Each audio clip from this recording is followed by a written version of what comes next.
કેશોદ વિસ્તાર અનેક ધંધાઓથી ધમધમતો વિસ્તાર છે। ખાસ કરીને સિંગદાણા, ફર્નિચર, છકડો રિક્ષાનું ઉત્પાદન, સિંગ તેલ મિલો ઉપરાંત હીરાના કારીગરોનું પણ હબ ગણાય છે। આવી રીતે અનેક ધંધાઓથી કેશોદનું આજે પ્રખ્યાત છે।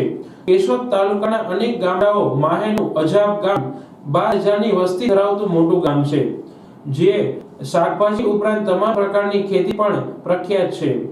ખાસ કરીને આ મોટા ગામમાં હીરાનો ઉદ્યોગ પણ છે।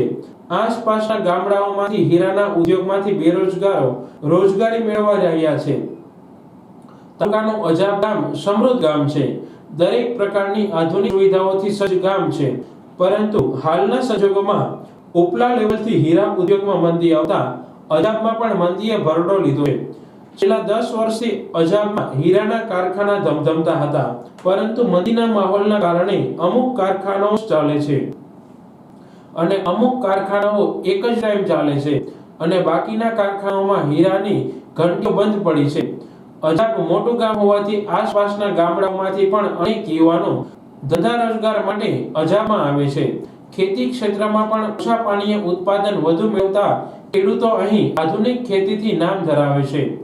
ખાસ કરીને હીરામાં મુંબઈ અને સુરતથી કાચો માલ આવવામાં મંદીનો માહોલ સર્જાતા આજે હીરાના કારીગરો પરેશાન થયા છે। અનેક પરિવારો હીરાની મંદીના કારણે બેરોજગાર બન્યા છે। શાકભાજીની માર્કેટ પણ અહીં ભરાય છે અને સૌરાષ્ટ્ર આખામાં શાકભાજી જાય છે।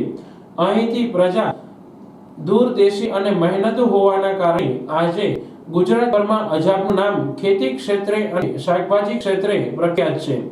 હાલમાં હીરાની મંદી અને પાણીની અછતથી અજાબ ગામ પીડાઈ રહ્યું છે।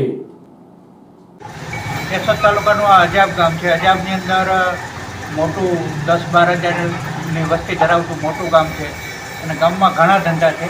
બધાય ધંધામાં અત્યારે મંદી છે અને હીરાની અંદર પણ ઘણા સમય થયા, 10 વર્ષ થયા અજાબની અંદર 2 કારખાના હાલે છે। ઘણા કારીગરો રોજીરોટી મેળવે છે, પણ અત્યારે પરિસ્થિતિ એવી છે કે પૂરતી રોજી મળતી નથી અને કારીગરો ખરેખર મુસીબતનો સામનો કરે છે। મંદીના હિસાબે મંદીનો માહોલ ઘણા સમય થયા છે, તો આમાં કંઈક સુધારો થાય તો કારીગરોને સારી રોજી મળી રહે અને પોતાનું જીવન નિર્વાહ કરી શકે।